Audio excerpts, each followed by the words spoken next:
गुरुवार अक्टूबर 16, 2025।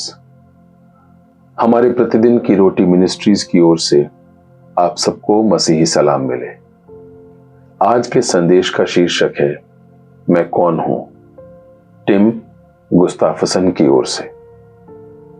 आज के पवित्र शास्त्र का भाग लिया गया है निर्गमन की पुस्तक, उसका 4था अध्याय, उसके पहले पद से 5वें पद तक। यहां इस प्रकार से लिखा है, तब मूसा ने उत्तर दिया कि वे मेरी प्रतीति न करेंगे और न मेरी सुनेंगे, वरन कहेंगे कि यहोवा ने तुझको दर्शन नहीं दिया। यहोवा ने उससे कहा, तेरे हाथ में वो क्या है? वो बोला, लाठी। उसने कहा, उसे भूमि पर डाल दे। जब उसने भूमि पर डाला, तब वह सर्प बन गई और मूसा उसके सामने से भागा।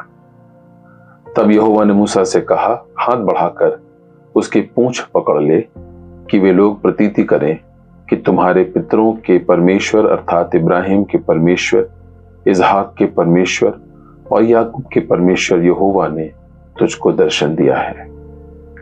जब उसने हाथ बढ़ाकर उसको पकड़ा, तब वह उसके हाथ में फिर लाठी बन गई।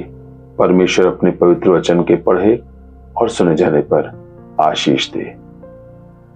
आज का खास पद निर्गमन की पुस्तक, उसका 3रा अध्याय और उसका 12वां पद। उसने कहा, निश्चय मैं तेरे संग रहूंगा। किजोम्बो बैठा कैंप फायर देख रहा था और अपने जीवन के बहुत बड़े प्रश्नों पर विचार कर रहा था। मैंने क्या हासिल किया है, उसने सोचा, और बहुत ही जल्दी उसे उत्तर मिला। वास्तव में बहुत ज्यादा नहीं। वह अपनी जन्मभूमि पर वापस आ गया था। उस स्कूल में सेवा कर रहा था जिसे उसके पिता ने शुरू किया था।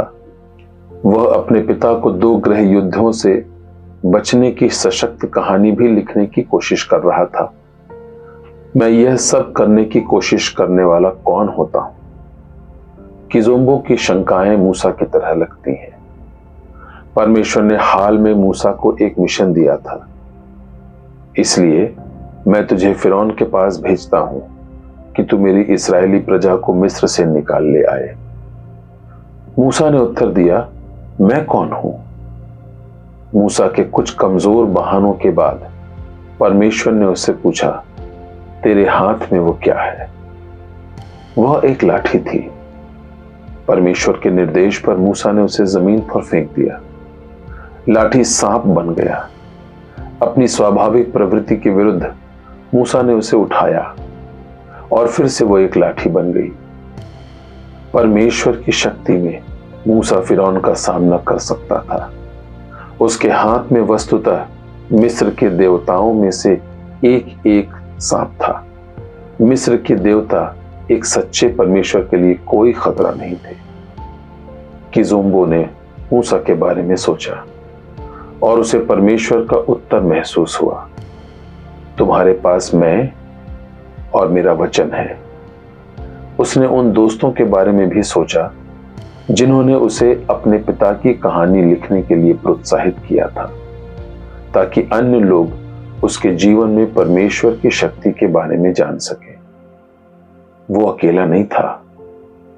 अपने आप में हमारा सर्वोत्तम प्रयास भी अपर्याप्त है, लेकिन हम उस परमेश्वर की सेवा करते हैं जो कहता है, निश्चय मैं तेरे संग रहूंगा।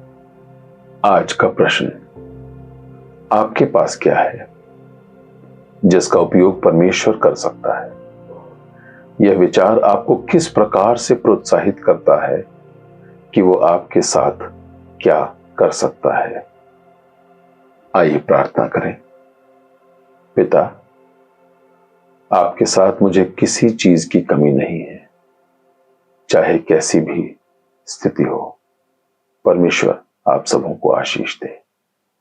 आमीन।